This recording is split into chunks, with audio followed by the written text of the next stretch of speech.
Montana Territory, July 1880. Elijah Boone reined in his horse at the edge of the burned-out homestead, his chest tightening as smoke curled faintly from the blackened fields. The wind carried the sharp scent of scorched pine and old sorrow. He had not meant to come this way, was supposed to ride north to Fort Benton with a shipment of rifles, but something had pulled him off the trail. A turn in the earth, a gut feeling. Then he looked up. There she was. A woman in a sun-bleached dress, sitting cross-legged on the roof of a sagging cabin, nursing a baby against her chest. Smoke-streaked cheeks, wind-tangled hair the color of wheat. She looked like she had not moved in days. Her eyes locked on him, wide and steady, not scared, just waiting. The baby shifted in her arms with a soft, tired cry. Elijah slid out of the saddle slowly. "Ma'am," she blinked once, the sun in her eyes, then said clear as day, "He said he would come back, so I waited." Her voice didn't tremble. That shook Elijah more than if she'd cried. He stepped closer, boots crunching over dry grass. "Who said that?" She looked down at the baby, then back out toward the horizon, where the trail had long since dried to dust. "The baby's father. He left in the spring, said he had to go find work in Helena, said he would send word. Said he would come back." Elijah looked around. The cabin had been struck by fire maybe a week ago. The barn was nothing but charred beams, no wagon, no horses, barely standing walls. "Has anyone else come through here?" "No," she said, voice flat. "Just you?" He looked up at her again, the baby now asleep on her chest. "What's your name?" She hesitated. "Brielle Talbert," he nodded. "I'm Elijah Boone." She stared at him for a long moment, then slowly started crawling toward the edge of the roof. Elijah stepped forward, arms ready. "Hold him," she whispered, easing the baby down into his arms. Elijah took the child gently, surprised by how light he felt. A boy, maybe 6 months old, with pale lashes and a red mark on his little cheek. Brielle climbed down slowly, using the porch beam and what was left of the railing. When her feet hit the ground, she wobbled. Elijah stepped close. "When's the last time you ate?" She said nothing. He looked down at the baby. "What's his name?" "Zeke," Elijah nodded. "Come on, let's get you both out of here." "I cannot leave." Her voice was sharp now, sudden. "He might come back." Elijah looked her in the eyes. "Brielle, if he was coming back, he would have been here already. This place is gone. You cannot stay." She looked up at the roof, then the cabin behind it, as if trying to hold onto something that had already slipped through her fingers. "I waited." "I know," Elijah said gently, "but waiting does not always bring folks back." She stayed quiet for a long moment, then reached out and touched Zeke's head. Her fingers were trembling. Elijah shifted Zeke in one arm and reached for her hand. "I've got a place about 10 miles east. Still standing, food, water, a roof that does not catch fire. You and the boy can come with me, just for tonight." She looked up at him, eyes rimmed red but dry. "Just tonight. If you want more after that, then we talk about it," he said. She nodded once, then followed him to his horse. Elijah helped her up, then handed Zeke to her. He walked beside the horse the whole way home, one hand steady on the reins, the other brushing the hem of her dress when the wind caught it. It was almost sundown by the time they reached his cabin. Small, weather-worn, and quiet. A split fence. A little corral. A lean-to with a goat and a handful of hens that clucked lazily at the sun. Brielle looked around like she had walked into a different life. Inside, Elijah lit the lantern and set a kettle on the stove. He handed her a clean blanket and pointed to the bed. "You can rest here." "I will take the floor." Brielle said nothing, just held Zeke tighter and sat down on the edge of the bed, bare feet brushing the wooden floor. Elijah made stew with dried venison and beans, and she ate slowly, like someone remembering how to live. Zeke stirred once, then fell back asleep in her arms. After clearing the bowls, Elijah sat near the fire, watching the flames flicker. Brielle watched him too, quiet for a long time. "You think he is dead?" she asked, voice low. Elijah turned his head. "I think if he cared, he would not have left you like that." Brielle looked down at Zeke. He said he would marry me when he came back. I believed him. Elijah's jaw tightened. Some men are better at promises than keeping them. She looked at him, eyes searching. You ever lost someone? He nodded. My brother died in the war, left a wife and 2 daughters. I helped raise them until they moved east, never married myself. Why not? He shrugged. Never found someone who stayed. Brielle looked at him for a long time. I stayed. Elijah met her eyes. Something in his chest shifted. That night, she slept with Zeke curled against her chest, and Elijah lay awake on the floor, staring at the ceiling, wondering what it meant that a woman had waited on a rooftop for a man who never returned, only for Elijah to be the one who found her. In the morning, he found her in the garden, barefoot in the dew, Zeke in a sling against her chest. She looked up at him and smiled, faint and real. Thank you, she said. For not asking questions I cannot answer yet. Elijah nodded. You do not have to say anything you are not ready to. She looked at the cabin, the fence, the goats. Is there work I can do? There is always work, he said, so she stayed. 1 day, then 2. Then a week, and Elijah realized something he had not felt in years. He did not want her to leave. The days settled into a quiet rhythm, like dust drifting through sunlight. Elijah rose before first light, tending to the stock and checking the fence line, while Brielle moved through the cabin with an ease that hadn't been there when she first arrived. She'd begun to speak in full sentences again, especially in the evenings, her voice steadier than it had been that first day. Zeke, always pressed close to her, had begun to coo at the sound of her humming, a soft tune with no words that Elijah came to expect as surely as sunrise. One morning, as Elijah knelt in the dirt mending a split rail, he heard her footsteps behind him. She carried 2 tin cups, steam curling from each. She held one out. I found your coffee beans, she said. Didn't think you'd mind. He took the cup. Not a bit. She sat down beside him, brushing her skirt beneath her knees. Zeke was asleep in a sling tied snug across her shoulder. The baby's breath rose and fell gently against her chest. I never asked how long you've had this place, she said, eyes scanning the horizon. 7 years, Elijah said. Bought it after driving cattle south for a man out of Miles City. Thought I'd stay a season. Winter came and I didn't feel like leaving. Brielle nodded, sipping slowly. You built all this alone, mostly. Hired help now and then. A neighbor came by last year to raise the new roof on the shed, but he moved closer to town after his wife passed. She traced a crack in her mug with her thumb. You ever think about selling? No reason to. It's quiet, I know the land. It doesn't give more than it has, but it's honest. She looked toward the small garden where beans had started to climb the poles she'd set in herself. Honest sounds nice. Elijah glanced at her. You thinking about staying longer than just tonight? I don't know yet, she said. But I haven't thought about leaving in days. That's something. Elijah didn't press her. He just nodded and returned to the fence, and she sat beside him until the sun crested high enough to wake the flies. Later that week, Elijah saddled his horse to ride into town for salt and flour. Brielle stood in the doorway, Zeke on her hip, a flour-dusted apron tied over her dress. You need anything? He asked. She hesitated. Fabric, if you see it. Doesn't have to be new, just something I can make into shirts for Zeke. He nodded.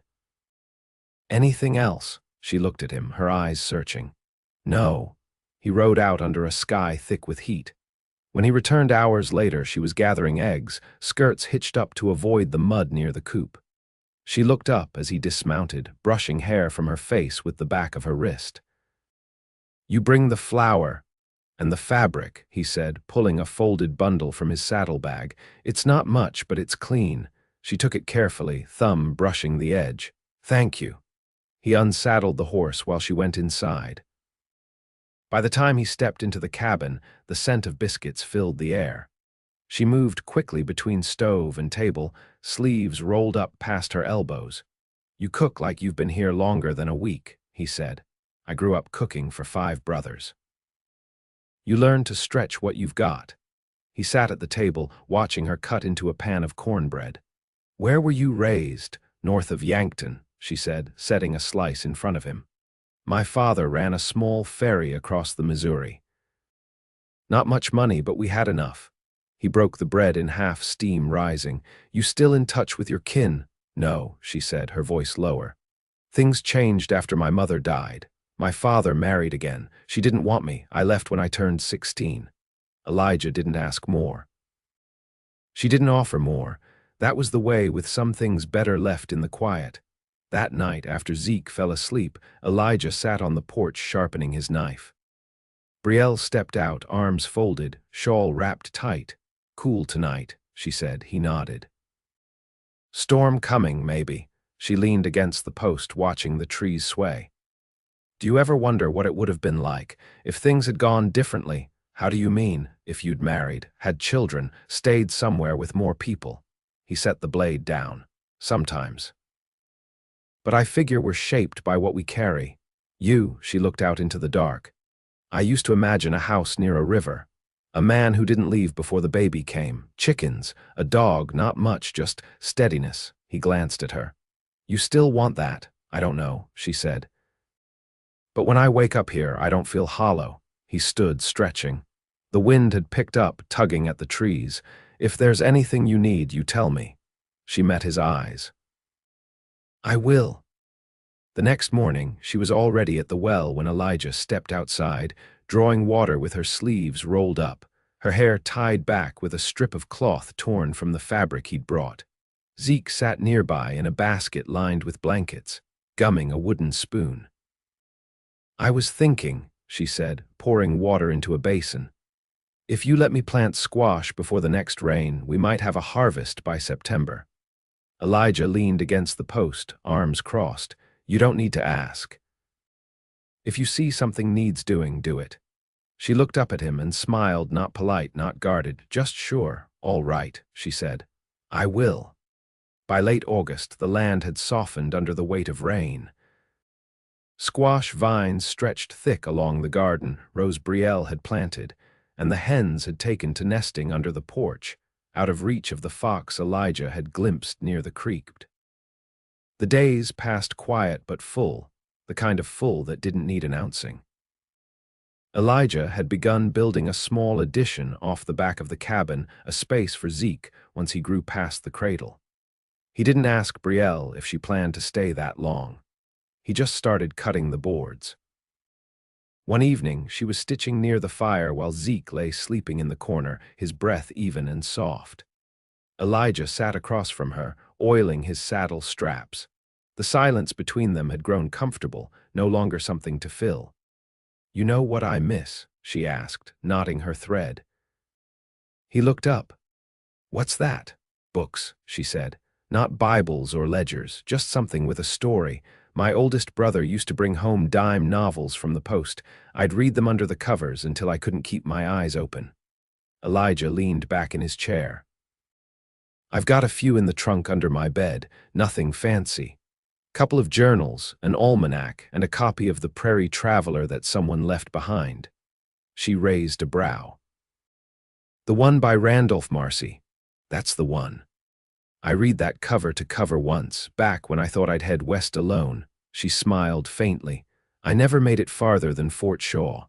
Elijah stood, crossed to the bed, and dragged out the trunk. He handed her the worn copy. She ran her fingers across the cover like it was something rare. You can read it again if you want, he said. I will, she said. Thank you. The next morning, Elijah saddled the mule cart for a trip to the mill. Brielle came out carrying Zeke, wrapped in a shawl against the early chill. I'll ride with you, she said. You don't have to. I want to. They rode in silence for a while, the wheels creaking over the rutted road. Zeke dozed in her lap. The trees thinned as they approached the open stretch near the river. I've been thinking, she said, watching the pale blue of the sky. About winter. He kept his eyes ahead. What about it? I could take in mending, maybe even some sewing for the women in town, if folks would trust me. They will, he said. She glanced at him. You sure? You've got steady hands. That counts more than a last name around here. She didn't answer right away. Then, I never told you what happened to my folks' name. Talbert wasn't mine to start. He waited. My real name was Brielle Mason. I changed it when I left. Made it easier to disappear. He didn't turn to look at her. You don't have to explain. I know, but I want to. The cart bumped over a washout. Zeke stirred and settled again. My father drank, she said, voice low. After my mother died, it got worse. When he remarried, his new wife didn't want a girl in the house. Said I was too much trouble. One night, I packed a bag and walked until my feet bled. Elijah said nothing for a long time. You ever think about going back? He asked. No, she said. There's nothing left to go back to.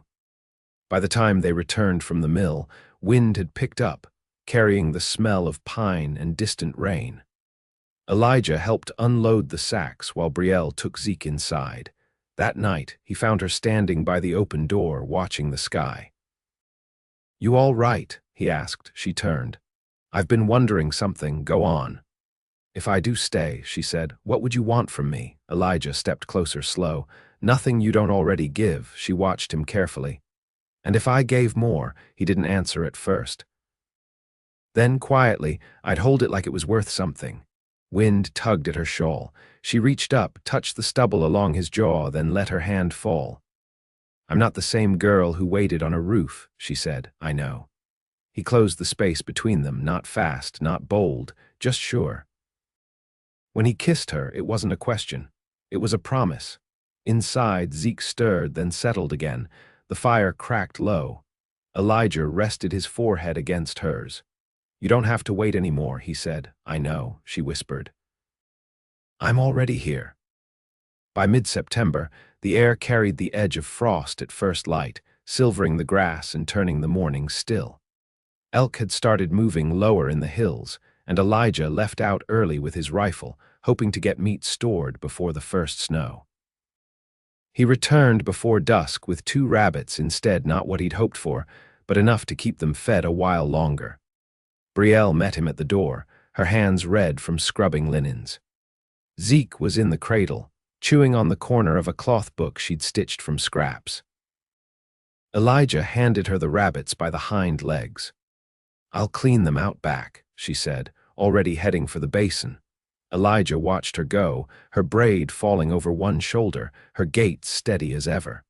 She no longer moved like someone waiting for something to end. That night, after Zeke had gone down and the fire had burned low, Brielle pulled a small tin from beneath the bed. She opened it carefully, then held out its contents, 2 silver rings, dulled and scratched, but whole. Elijah, she said, sliding one onto her thumb. These were my mother's. She wore them until her hands swelled too much to keep them on. He leaned forward, elbows on his knees. You've carried them all this time. I kept them in the hem of my skirt, sewn in tight. I almost forgot they were there till I washed it last week. He took the other ring, turning it in his fingers. You want to wear them again? I want them to mean something again. He looked at her, then down at the ring. They can. She reached across the space between them and took his hand. I'm not asking for promises, just place. A name that isn't borrowed, a home that's mine because I built it, not because someone left it behind. He closed his fingers around hers. I can give you that. You already have, she said. They married beneath a cottonwood before frost touched the branches. Elijah asked the neighbor from downriver to speak the words, and Brielle wore a dress she'd let down at the hem with a strip of blue checked calico. Zeke sat in Elijah's arms during the vows, tugging at the buttons on his shirt. Afterward, they ate bread and roasted squash, and Brielle laughed when the baby smeared his face with honey. Elijah didn't try to say anything grand. He just watched her, memorizing the way she looked with wind in her hair and dirt on her hands and a quiet kind of joy in her smile.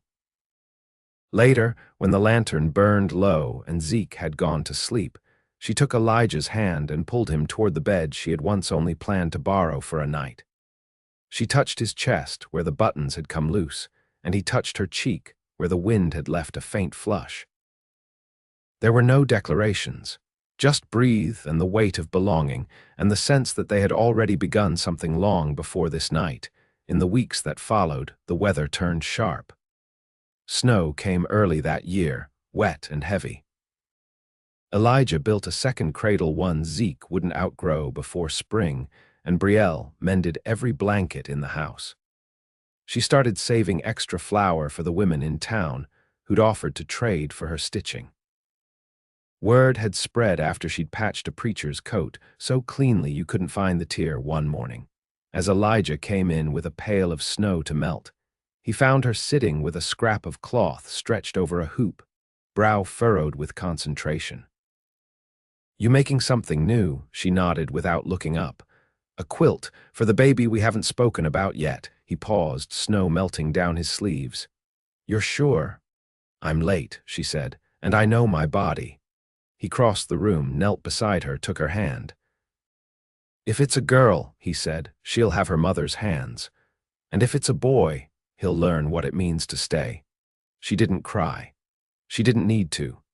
She leaned into him, her head against his shoulder, and they sat like that until the fire burned low and the wind picked up outside. The baby stirred in the cradle, then settled again. And outside, the land slept beneath snow, quiet and patient, waiting for spring. The first thaw came later than expected. Ice held to the riverbanks well into March, and the snow in the valley melted slow and stubborn, turning the path to the barn into a ribbon of thick brown slurry. Elijah laid planks across the worst of it so Brielle wouldn't slip when she carried Zeke out to feel the sun. The boy had grown heavier over winter, his hair curling at the back of his neck, his legs strong enough to kick the blanket off each night. Brielle had begun to hum again, not the same tune as before, but something new, slower and deeper, like it came from her bones.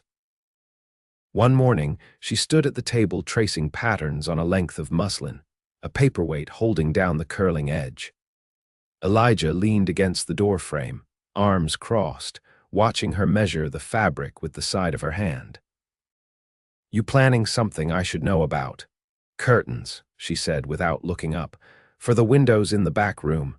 It's time Zeke had shade in the morning." Elijah nodded. "You think we'll need more space when the baby comes?" She paused, then looked toward the wall he'd built up that winter, the cradle already in place beneath the east-facing window. "No," she said, "we'll fit. We just have to be clever about it." He stepped in, touched the small of her back. "You always were." She leaned into his hand for a moment, then pulled a scrap of chalk from the table edge.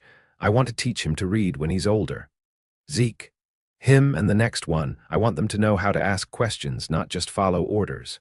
Elijah smiled, slow. "You thinking about schooling them yourself?" "If I can. There's no formal teacher in the valley anymore, and the last one barely stayed a season." He picked up a length of thread from the table. "You'd be good at it." "I want them to know more than I was allowed to," she said. "Not just letters, the shape of things, the way the world works under the surface." That evening they sat near the hearth, the baby asleep in his basket, the flames low and steady. "I had a letter come from the man I sold pelts to last fall," Elijah said, folding the paper back into its envelope. "He's offering to buy more and says he can bring a traveling merchant out this way come summer, thinking we could stock up then, if you've got anything to trade." Brielle nodded. "I've got some stitching ready, and I can make soap if we put away enough lard." He met her eyes. "You still thinking of staying through next winter?" She didn't answer right away. She reached down to adjust the shawl around her shoulders, then looked up. "I'm not thinking about leaving anymore." Elijah watched her for a long moment. "I never wanted you to feel like you owed me anything." "I don't," she said. "That's what makes it real." Later that night, the wind picked up, knocking a loose shutter against the wall. Elijah stepped outside to fix it. Brielle followed, arms wrapped around her belly, the cold air catching at her hem. The stars were spread thick above them, the sky clear for the first time in weeks. "I never thought I'd be here," she said. "Not just in Montana, in this life. With someone who listens." Elijah set the shutter right, then took her hand. "I don't always know what to say." "You don't need to," she said, brushing her thumb against his. "You stay." "That's the answer." In May, the baby came another boy, red-faced and wailing, born just before dawn with the birds barely stirring outside. Brielle gritted her teeth and pushed through the long labor with Elijah at her side, soaking cloths and whispering the few words he could find. When the child was placed in her arms, she didn't cry. She just held him close, pressed her lips to his damp hair, and whispered his name, Caleb. Elijah carried Zeke in to meet his brother, the toddler wide-eyed and solemn as he touched the baby's foot with one careful finger. In the weeks that followed, the cabin grew louder, Caleb's cries drifting through the night, Zeke learning to string together words and demand spoons instead of fingers. Brielle moved slower now, but her hands stayed busy. She stitched while nursing, hummed while boiling wash water, laughed when Elijah came in with his boots caked in field mud and muttered curses under his breath. One evening, she sat on the porch with Caleb in her arms and Zeke at her feet, stringing beans onto a length of twine for him to play with. Elijah came up from the field, dirt under his fingernails and a cut across one knuckle. She looked up. "That fence hold. Better than I thought," he said. "I'll put a fresh post in tomorrow." She stood and walked toward him, Caleb tucked against her shoulder. "You always look tired this time of day." He took the baby from her arms and kissed her temple. "Maybe. But I don't regret a minute of it." She leaned her forehead against his chest, breathing in the scent of sun and sweat and dry grass. "That's the first time you've said it aloud." He tilted her chin up. "I meant it long before I said it." She smiled, slow and certain. "Then say it again." "I don't regret a minute of it," he whispered, brushing her hair back. They stood like that until Zeke toddled over and tugged at Elijah's trouser leg, demanding to be held too. Elijah lifted him with his free arm, laughter in his chest. That summer, they built a table long enough for more than just the four of them. Neighbors began to come by again for cloth, for eggs, for the warmth of company. Brielle taught Zeke letters with a slate board and a stub of chalk. Elijah carved a cradle from pine for the next child they hadn't yet spoken of but had both begun to imagine. And when the first frost came again, they didn't brace against it. They lit the fire, closed the shutters, and held their children close, because they'd come through the dark already. And this was the morning after.